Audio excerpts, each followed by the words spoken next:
부활을 부정하는 사람들이 많이 있습니다. 왜 그런가 하니 인간의 이성과 철학적인 사고나 아니면 과학적인 사고를 가지고는 부활을 이해할 수 없기 때문에 그렇습니다. 성경에 사두개인이라는 사람들이 나오는데 이 사람들도 영적인 존재를 인정하지를 않았습니다. 천사들도 믿지를 않았습니다. 그리고 부활도 인정하지 않았습니다. 그런 사람들이 성경에 나오는 사두개파 사람들이고, 더 나아가서 보면 어떤 사람은 말하기를 예수님이 십자가 위에서 죽으신 것이 아니고 기절하셨다가 그 기절한 시체를 내려서 무덤 속에 넣어 놓았더니 그곳이 서늘하기 때문에 그 기운에 의해서 예수님께서 깨어나셨다, 이렇게 설명하는 사람들이 기절설이라고 있습니다. 이런 것도 성경적이지 않다라고 말할 수 있겠습니다. 또 어떤 사람은 예수님을 흠모하던 제자들이 예수님의 시체를 훔쳐다가 다른 곳에 갖다 놓고 빈 무덤을 보이면서 봐라, 예수님이 부활했지 않느냐, 이렇게 얘기를 한다는 사람이 있는데, 이것을 가리켜서 시체의 도적설이라 이렇게 말하는데, 이건 역시 얼토당토하는 그런 얘기다라고 말할 수 있습니다. 심지어는 고린도 교회의 성도들조차도 바울은 분명히 이 교회에 가서 예수 그리스도의 십자가와 부활을 명확하게 전파했음에도 불구하고 그 성도들이 나중에 그리스도의 부활을 믿지 않았다고 하는 것입니다. 이 고린도 교회의 성도들이 왜 예수님의 육체적인 부활을 믿지 않았는가 하면은 그 이유는 육체는 악하고 영은 선하다라고 생각을 했기 때문입니다. 이것은 헬라적 사고를 말하는 것인데, 당시 헬라의 지배를 받고 있던 모든 사람들은 어떻게 생각을 하느냐 하면은 육은 악한 거고 우리 속에 있는 영은 다 선한 것이기 때문에 혹시 예수라는 사람이 영적으로 부활을 했다 그러면 믿을 수 있는데, 악한 육체가 부활을 했다라고 하면 그거는 믿을 수가 없다, 그런 말입니다. 그래서 고린도 교회 성도들은 헬라적 사고의 영향을 받아 있었기 때문에 그 사람들이 예수님이 육체적으로 부활하셨다, 손과 발을 가지시고 이게 손에 못자국을 가지시고 이 발에 못자국을 가지시고 그 다음에 허리에 창자국을 가지시고 그래 이마에 가시체 자국을 가지신 그런 육체로 부활하신 것은 인정할 수가 없다라고 말했다는 것입니다.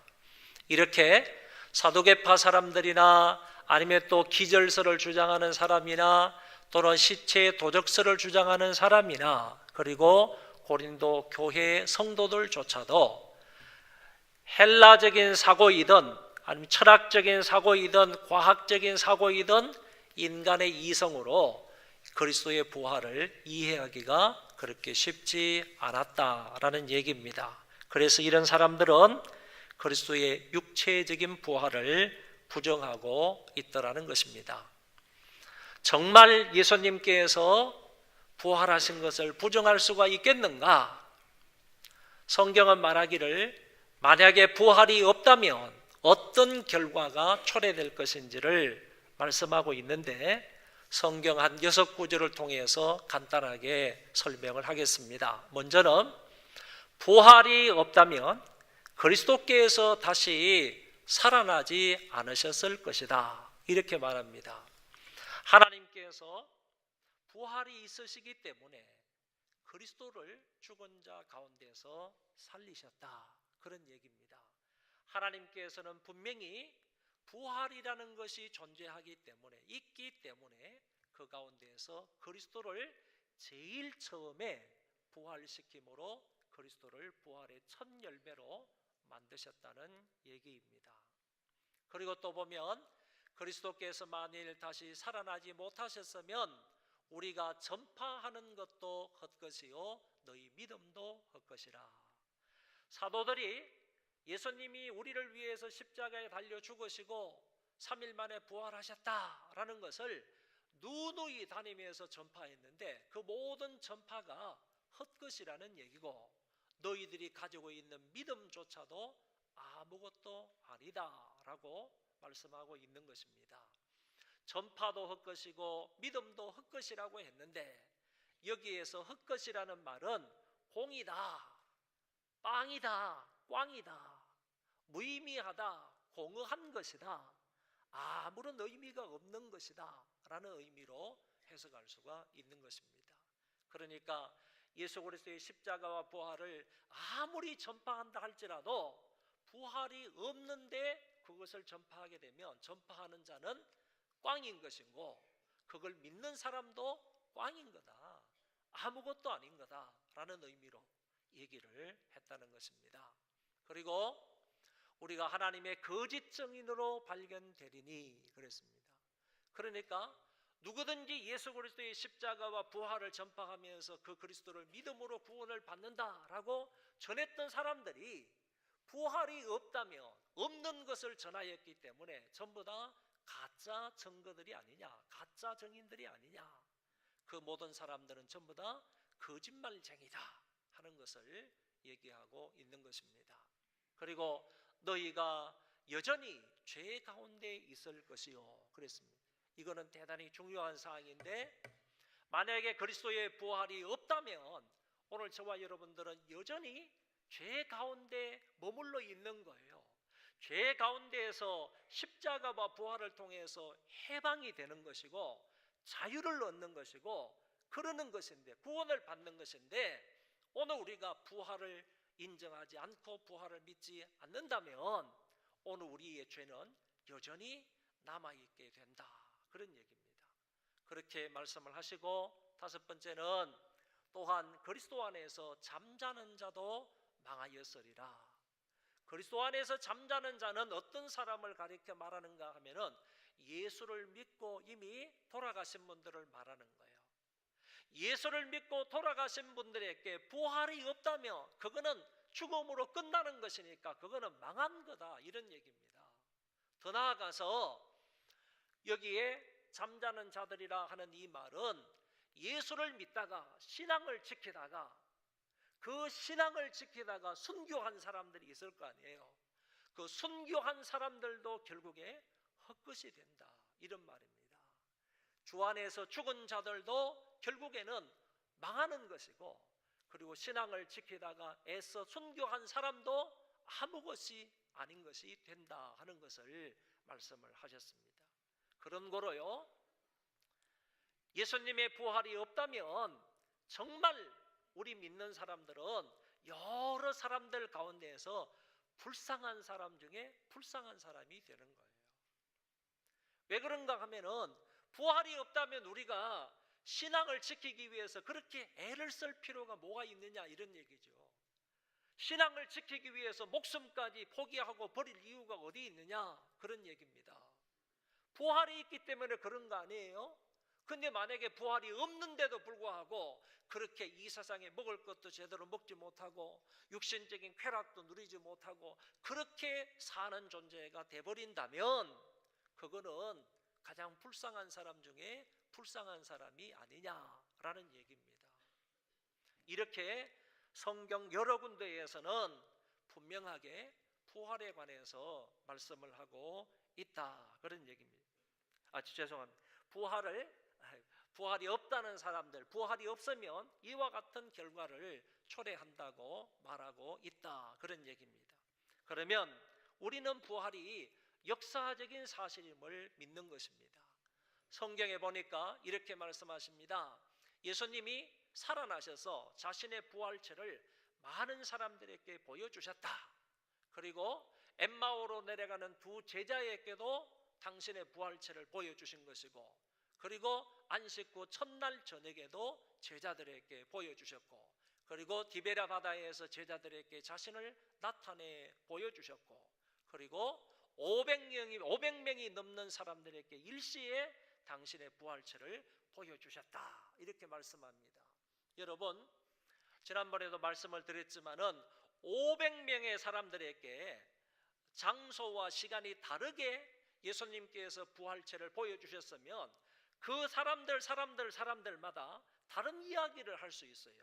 그렇지만은 500명의 성도들에게, 지금 여기 한 600명 정도 모였으면 600명의 성도들에게 예수님께서 당신이 부활하셨다, 이 손에 못자국을 봐라, 이 발에 못자국을 봐라, 이 가시체 자국을 봐라, 허리를 보이면서 창자국을 보여주면서 예수님께서 내가 죽은 자 가운데에서 3일 만에 살아나셨다, 부활체를 동시에 보여주신다고 하면 우리가 안 믿을 사람이 누가 있겠느냐, 그런 얘기입니다.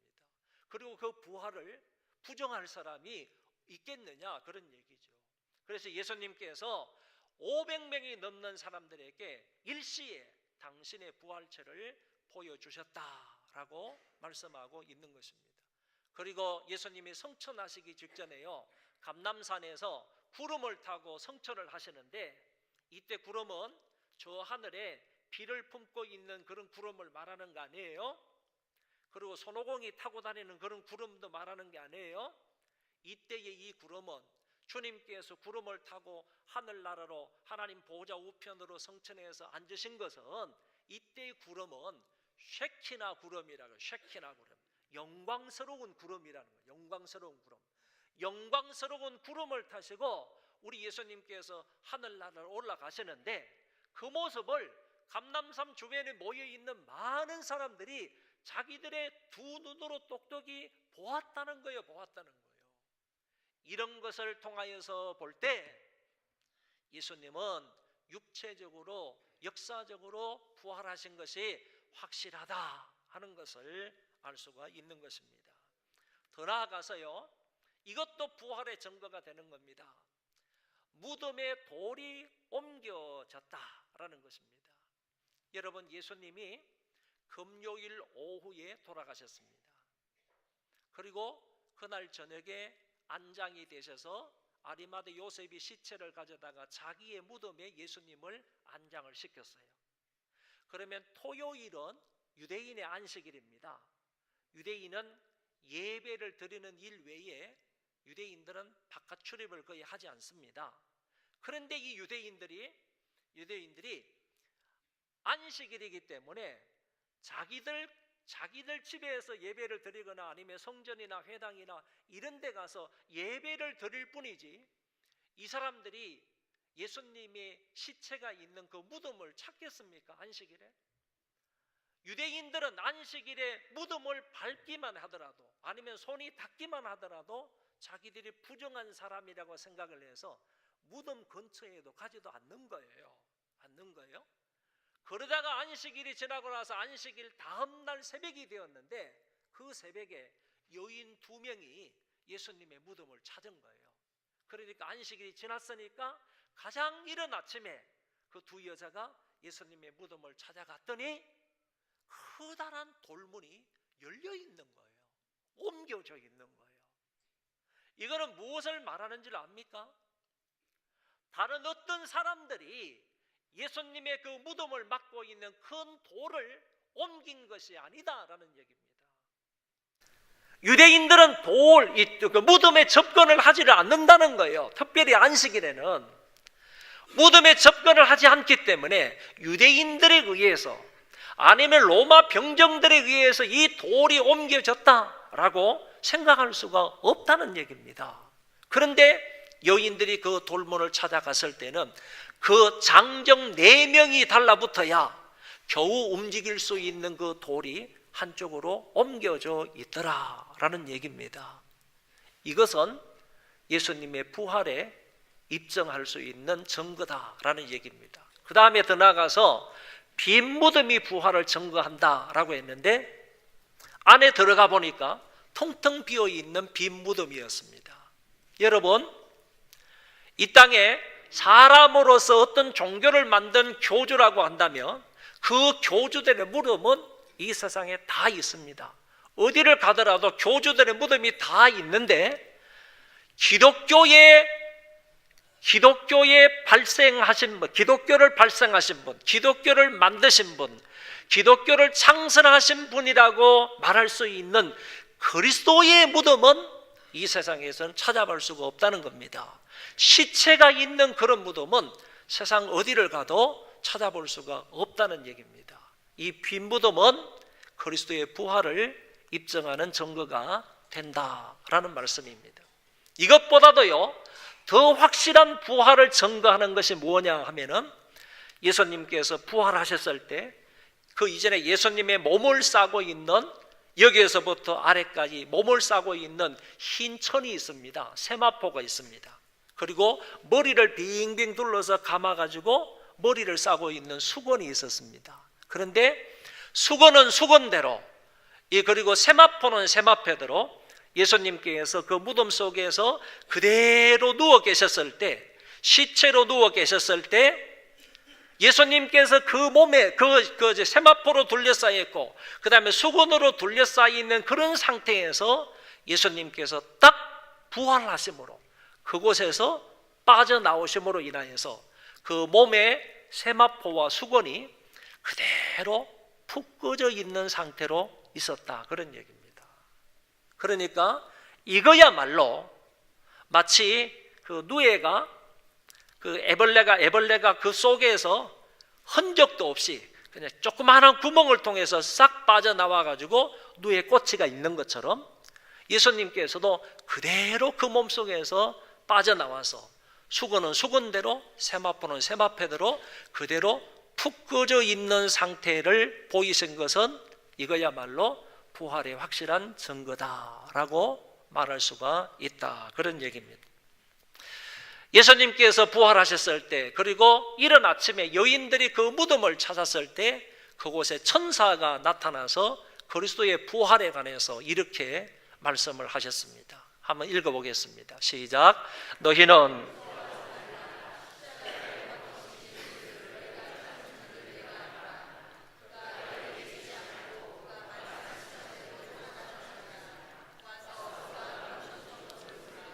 그러니까 이 천사가 나타나서 그 여인들에게 하는 말이, 너희가 십자가에 못 박힌 예수를 찾는구나. 그러나 그가 여기 계시지 않고 말씀하시던 대로 살아나셨느니라. 천사가 그리스도의 부활을 증명하는 거예요. 얘기하는 거예요. 그리고 그분이 누워 계셨던 이곳을 보라. 그러면서 빈 무덤을 보이셨고 뿐만 아니라 푹 꺼져 있는 세마포와 수건을 보이셨다, 그런 얘기입니다. 이것을 통하여서 천사가 그 여인들에게 명확하게 부활을 말씀을 하신 것입니다. 여러분, 그 시카고에 가면 그 시카고 이 트리뷴이라는 그런 매일 일보가 있습니다. 이게 이제 일간지가 있는데, 그 일간지의 기자 출신인 리 스트로벨이라는 사람이 있어요. 이 리 스트로벨이라는 사람이 이런 글을 썼습니다. 이렇게 말했습니다. 이 사람이, 부활은 역사적인 사실이다. 십자가 처형이 발생했던 바로 그 도시에서 교회가 기적적으로 출현했다. 이것은, 교회가 출현한 것은 예수 그리스도가 다시 살아났음을 목격한 증언들을 떠나서는 설명할 수 없는 일이다 라고 했습니다. 아주 유명하고 훌륭한 기자가 예수 그리스도의 육신적인 그 부활, 역사적인 부활임을 분명하게 말하면서 그곳에서 교회가 탄생한 것을 보니까 예수님의 부활은 명확하다 하는 사실을 신문에서 얘기를 했습니다. 지금 세계 인구가 한 70억 정도, 때로는 70억이 좀 넘는다고 말하는데, 이 70억 명 중에서 매 주일마다 어떤 모습으로 예수님의 부활을 고백하든지 20억 명이 매 주일마다 이런 고백을 한다는 거예요. 본디오 빌라도에게 고난을 받아 십자가에 못 박혀 죽으시고 장사된 지 사흘 만에 죽은 자 가운데서 다시 살아나셨으며, 죽은 자 가운데서 다시 살아나셨다고 이 지구상에 있는 20억 명이 매 주일마다, 그리고 예배 때마다 이렇게 고백을 한다는 거예요. 그렇기 때문에 이 고백이야말로, 20억 명의 고백이야말로 예수 그리스도의 부활을 증명하는 가장 확실한 증거이다, 이렇게 말할 수가 있겠습니다. 사랑하는 소망교회 성도 여러분, 예수 그리스도께서 죽은 자 가운데에서 부활하셨음을 정말로 진실로 믿으십니까? 마음을 다해서 확신할 수 있습니까? 어느 누구 앞에서도 이 고백을 할 수 있습니까? 다시 묻겠습니다. 예수님께서 우리의 죄를 위해서 십자가에 죽으시고 우리를 의롭다 하시기 위해서 죽은 자 가운데서 3일 만에 부활하신 것을 믿으십니까? 저와 여러분이 확실히 이 사실을 믿는다면요, 믿는 사람으로서, 부활을 믿는 사람으로서 우리가 어떻게 살아가야 하겠습니까? 우리는 이 세상과 저 세상에 끼어서 사는 사람들입니다. 이 세상과 저 하늘나라 사이에 끼어서 사는 사람이고, 하나님 나라의 현재와 하나님 나라의 미래에 끼어서 사는 사람들이에요. 그러면 정말로 이 세상과 저 하나님 나라 사이에서 살아가는 저와 여러분들이라면 이 세상에서 어떻게 살아가야 하느냐? 그리스도의 부활을 확실하게 믿는다면 부활을 믿는 사람으로서 두 나라 사이에서 끼어져 살아가는 사람으로 어떻게 살아가야 되느냐라고 하면 성경은 이렇게 말씀하고 있습니다. 그러므로 내 사랑하는 형제들아, 견실하며 흔들리지 말고 항상 주의 일에 힘쓰는 자들이 되라. 이는 너희 수고가 주 안에서 헛되지 않는 줄을 알미라. 그러니까 두 가지로 말씀을 드릴 수 있는데, 정말로 내가 부활을 믿는다면 오늘 우리는 형제들아, 견실하며 흔들리지 말아야 한다. 여기에서 견실하다 하는 말은 스스로 확신을 굳게 하는 것을 말합니다. 부활에 대한 믿음이나 그 외의 진리의 말씀에 대해서 확신하라는 얘기입니다. 부활을 믿는 사람은 하나님 말씀 안에 있는 다른 진리도 확실해야 됩니다. 확실하게 믿어야 된다 하는 의미로 말씀을 하시는 거고, 그 다음에 흔들리지 말라 하는 이 말은 어떤 유혹이 오더라도, 어떤 핍박이 오더라도 거기에 빠지지 말라, 그리고 그런 것에 좌우로 치우치지 말라 하는 말씀으로 해석할 수가 있는 것입니다. 여러분, 유혹이라는 것은요, 대부분 어디를 통해서 오느냐 하면은 거짓 교사들로부터 와요. 영적인 유혹이라는 것은 대부분요, 거짓 교사들로부터 오는 거야. 그리고 이단들로부터 오는 거예요. 그리고 사이비들로부터 이와 같은 유혹들이 오는 거예요. 뿐만 아니라 핍박은 주로 어디로부터 오는가 하면은 다른 종교로부터 와요. 다른 종교로부터 기독교에 대한 핍박이 온다니까요. 뿐만 아니라 세상의 권력자들로부터 핍박이 와요. 세상에 돈 많은 사람이나 아니면 지식이 좋은 사람, 지식이 많은 사람이나 이런 사람들, 세속적인 권력과 어떤 권세를 가지고 있는 사람들로부터 기독교인들에게 핍박이 온다니까, 교회에 핍박이 온다니까요.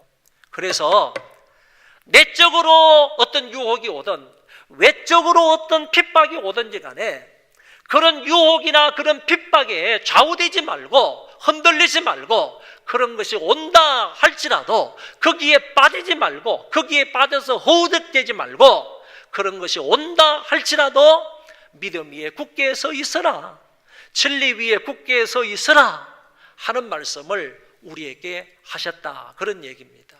그래서 오늘 저와 여러분들은 부활을 믿는다고 한다면요, 확실하게 어떤 유혹이 오더라도 또 어떤 핍박이 오더라도 저와 여러분들은 하나님의 말씀 위에 굳게 서 있어야 하는 것입니다. 초대교회 신자들의 신앙생활을 보면요, 우리하고는 좀 많이 다른 것 같아요. 오늘 저와 여러분들은 교회 나와서 예배 드리고 그 다음에 또 주중에 함께 신앙생활을 하고, 별 어려운 상황이 아님에도 불구하고 그냥 대략적으로 대충 이렇게 신앙생활을 하는 것 같지만은 초대교회 신자들의 신앙생활은 그렇지 않았습니다. 이 초대교회 신앙자들이 얼마나 철저하게 예수 그리스도를 믿고 따랐는지 모릅니다. 한 가지 예를 들어서 말씀을 드리면 아주 오래된 책이 한 권 있어요. 이거는 100년 전에 쓰여졌는데 지금도 우리나라에서 많이 읽혀지고 있는 그런 책입니다. 이 카타콤의 순교자라는 책인데, 이 카타콤이라는 것은 여러분이 아시듯이 로마의 핍박을 피해가지고 이 기독교인들이 숨어서 피신해 있던 피난처입니다. 피난처. 저도 이 카타콤을 가봤는데요. 그냥 평평한 곳에다가 밑으로 뚫고 들어간 겁니다. 지하로 사람들이 그 굴을 판 거예요. 굴을 판 거예요. 근데 그 굴이요, 뭐 20m, 30m 막 내려가는 거예요. 20m, 30m 내려가는데 이게 내려가면요, 없는 게 없습니다. 소를 키우는 데도 있습니다. 양을 키우는 데도 있습니다. 그 지하에 굴을 파가지고. 그리고 예배당도 있습니다. 그리고 법정도 있습니다. 그리고 죄 지은 사람들을 이렇게 묶어가지고 위에다가 달아매 놓는 데도 있습니다. 전부 다 흙이고 돌입니다. 그런데 그 가운데서요, 이렇게 돌을 이쪽으로 파가지고 이걸 그냥 묶을 수 있도록 만들어가지고 이렇게 묶어 놓는 거예요. 묶어 놓는 거예요. 이런 데도 있고요, 또 학교도 있습니다. 아이들이 가가지고 교육을 받을 수 있는 그런 학교도 있고요. 없는 것이 없는 것, 없는 것이 없을 정도로요, 모든 것이 그 지하에 다 있는 거예요. 근데 한번 들어가면요, 어디가 어딘지를 모르는 거예요. 완전히 미로로 되어 있어요. 입구도 많고 출구도 많아요.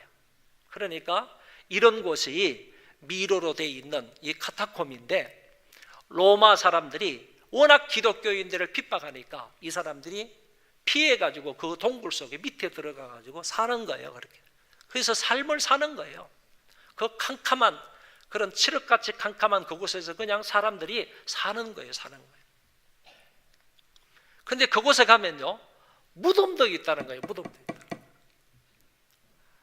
기독교인들이 핍박을 받아서 다른 데서 죽더라도 그 사람들 시체를 그 밑으로 가지고 와가지고 카타콤 속에다가 무덤을 만들어 주는 거예요. 근데 놀라운 거는요, 어른들의 무덤도 많이 있지만은 조그마한 아이들의 무덤이 그렇게 많다는 거예요. 그렇게 많다. 하루는요, 로마 군인들이 이 카타콤을 급습해 왔습니다.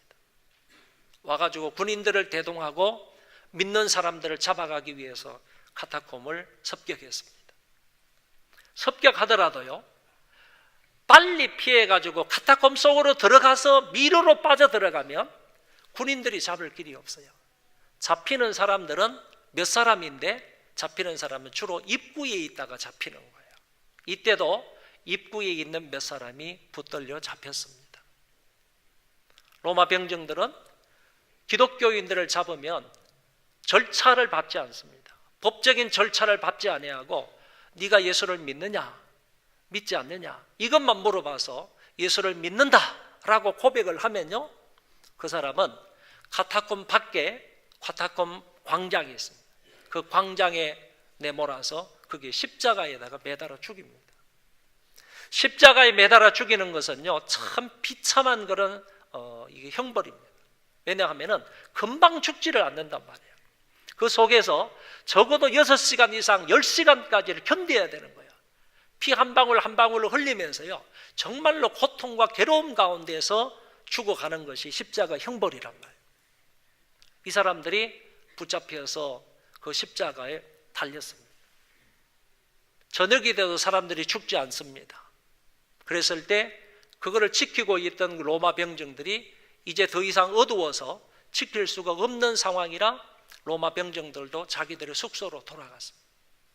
그런데 야음을 틈타서 검은 물체가 십자가에 가까이 접근하기 시작했습니다.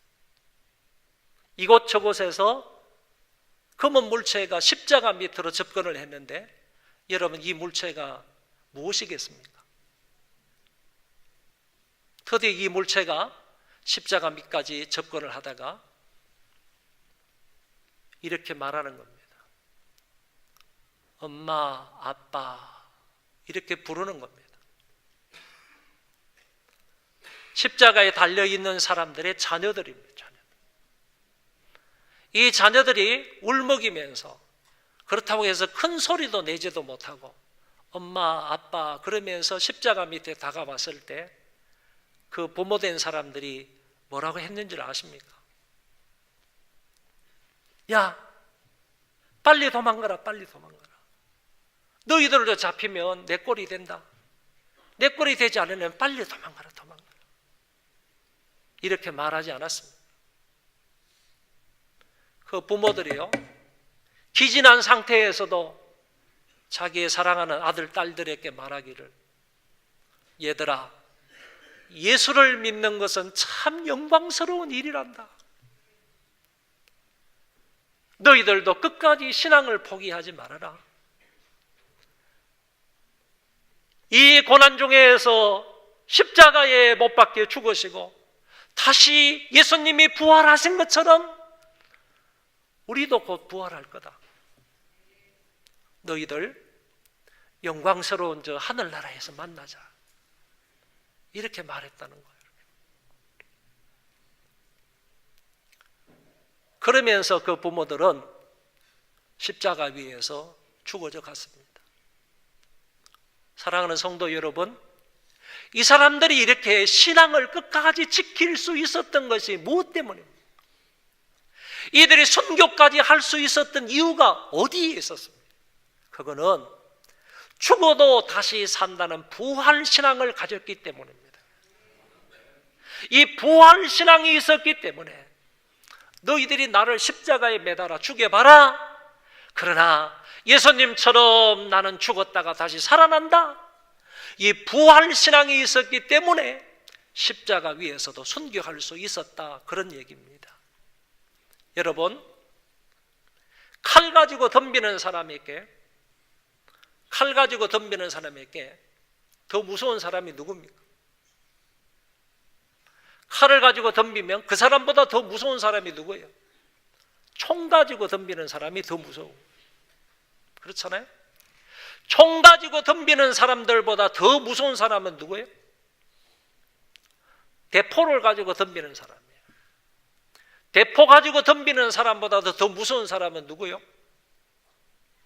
핵폭탄을 가지고 덤비는 사람. 여러분, 핵폭탄을 가지고 덤비는 사람보다 더 무서운 사람이 누구죠? 죽었다가 살아나는 사람. 핵폭탄을 가지고요, 아무리 그 사람을 죽여도 죽었다가 다시 살아나는 사람은 당해낼 수가 없어요. 그래서 죽었다가 다시 살아나는 사람은요, 이 세상에 그 무엇도 그 사람을 당해낼 수가 없는 거예요. 무슨 얘기죠? 죽었다가 다시 살아난다는 사실을 믿는 게 부활신앙이에요. 부활신앙. 그러니까 부활신앙을 가지고 있는 사람이기 때문에요, 핵폭탄이 무섭지 않는 거예요. 대포가 무섭지 않는 거예요. 총칼이 무섭지 않는 거예요. 부활신앙으로 이겨나갈 수 있는 거예요. 너희들 나를 죽여봐. 그러면 죽어도 나는 주 안에서 다시 살아날 거니까. 이런 신앙이 있기 때문에 그 사람들이 믿음을 지키며 신앙을 지키면서 살아올 수가 있었다. 그런 얘기입니다. 사랑하는 우리 소망교회 성도 여러분, 이 부활신앙으로 어떤 어려움과 환난과 핍박이 오더라도 다 승리하며 사시기를 바랍니다. 두 번째는요, 우리의 수고가 헛되지 않은 줄 알고 항상 주의 일에 더욱 힘쓰는 자들이 되어야 합니다. 중요한 것은요, 주의 일에는 항상 힘써야 된다는 거예요. 했다가 안 했다가 안 했다가 했다 그러지 말고 항상 힘써야 되는 것이 주의 일이다. 시간이 흐르고요, 상황이 바뀌어도 주님의 일은 항상 힘써야 되는 일입니다. 그리고 더욱더 힘써야 한다는 말입니다. 과거보다는 지금요, 지금보다는 미래 더욱더 주의 일에 힘쓰는 자가 되어야 하는 것입니다. 권찰 때보다는 집사, 집사 때보다는 권사, 권사 때보다는 장로님 되셨을 때는요, 더욱더 주의 일에 힘쓰는 것이 마땅하다. 그런 얘기입니다. 우리 교회가 이제 예배당을 짓고 입당한 지가 한 2년이 다 돼 갑니다. 2년.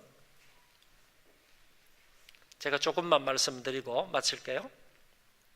입당한 지가 2년이 되는데 제가 통계를 보니까요, 2년 만에 우리 교회가 딱 2배로 부흥을 했어요. 아멘 안 나옵니까? 2년 만에 우리 교회가 딱 2배로 성장을 했습니다.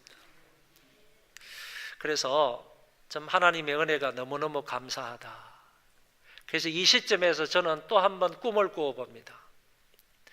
3년이 되면, 3주년이 되면 3배로 늘어나겠다. 이런 꿈을 가져봅니다. 그런데 우리가 이 예배당을 짓기 전에 저쪽에서 1년 동안이나 릴레이 기도를 하면서 1년 동안이나 정말 눈물을 뿌려서 기도를 했습니다. 예배당을 짓기 이전에 1년 동안요, 릴레이 기도를 하면서 1시간도 빠지지 아니하고 계속적으로 날마다 돌아가면서 1년 동안 릴레이 기도를 했습니다. 그리고 예배당을 짓는 기간이 1년 2개월 걸렸는데 1년 2개월 동안에도 우리는 정말 온 힘을 다해서 눈물을 뿌리면서 기도를 했습니다. 그리고 많은 성도들이 헌금을 정말 힘껏 했습니다. 정성스럽게 했습니다. 가진 것 없어도요, 최선을 다해서 헌금을 하셨습니다. 어떤 사람은 돈을 빌려주기도 했습니다. 이자도 전혀 안 받으면서 돈을 빌려주기도 했습니다. 얼마나 감사한 일인지 모릅니다. 어떤 사람은 자기가 예배당 건축할 때 1억 이상의 헌금을 했습니다. 그럼에도 불구하고 예배당 건축이 다 끝났는데도 이때쯤이면 돈이 많이 들어갈 거야, 이렇게 생각을 하면서 또 그 사람이 건축 헌금을 1,000만 원도 하고 2,000만 원도 하고 이렇게 동참을 하셨습니다. 그리고 지금도요, 우리가 원금을 갚는 데 있어서 돈이 모자란다 그러니까 어떤 집사님이 또 7천만 원을 구워줬어. 지난달에 원금 7,500만 원을 갚았어요. 여러분, 그 사람들은 구워줘도요, 이자도 안 받아요. 이자도. 자기들 돈이 많아서 그런 것 아니에요. 어떻게 해가지고 자기들이 마련을 해서 구워줘서 원금도 7,500만 원 갚아요. 여러분, 뿐만 아니라 여러분들이 지금 교회의 사랑 천사운동에 동참을 하잖아요. 지난달까지, 어제까지 통계를 보니까 한 500명 정도가 동참을 하셨어요. 그러면 1,004명이 되려면 앞으로 504명만 있으면 돼. 그런데 이거 얼마나 감사한 일입니까? 하나님의 은혜 가운데에서 여러분들이 동참해 주시는 거, 이것도 귀한 주의 일이라고 저는 믿습니다. 그 외에 물질뿐만 아니라 몸으로 수고하는 사람도 얼마나 많은지 모릅니다. 차량부에서 봉사하고요, 새가족부에서 봉사하고, 전도한다고 애를 쓰는 사람도 있고, 그리고 찬양대로서 수고하는 사람이 있고, 그리고 일부 찬양대 같은 경우에는 교회에 제일 일찍 옵니다. 7시 한 조금만 넘으면 교회 옵니다. 여러분, 7시 조금 넘어서 교회 오려면 적어도 그 사람은 5시 반이나 적어도 늦어도 6시에는 다 나와야 되잖아요. 그런 분들이 많다니까요. 그리고 교사로 봉사하는 사람들 헌신함에 충성을 다하고 있어요. 구역의 인도자들이나 구역장들 정말 발벗고 뛰고 있습니다. 이런 수고를 하는데, 이런 수고가 주 안에서 하는 수고이기 때문에 결단코 헛된 것이 없다는 얘기예요. 주 안에서 하는 수고는 결단코 헛된 것이 없다. 오늘 주님께서 분명히 말씀을 하셨어요.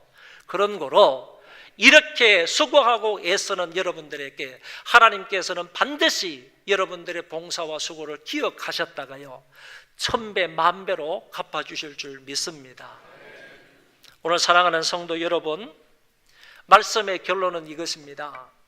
오늘 우리가요, 어떤 일이 있더라도, 어떤 상황이 되더라도, 어떤 어려움과 유혹과 핍박이 있다 할지라도 저와 여러분들은 하나님의 말씀 위에, 신앙 위에 든든히 서 있을 수 있기를 바라고요.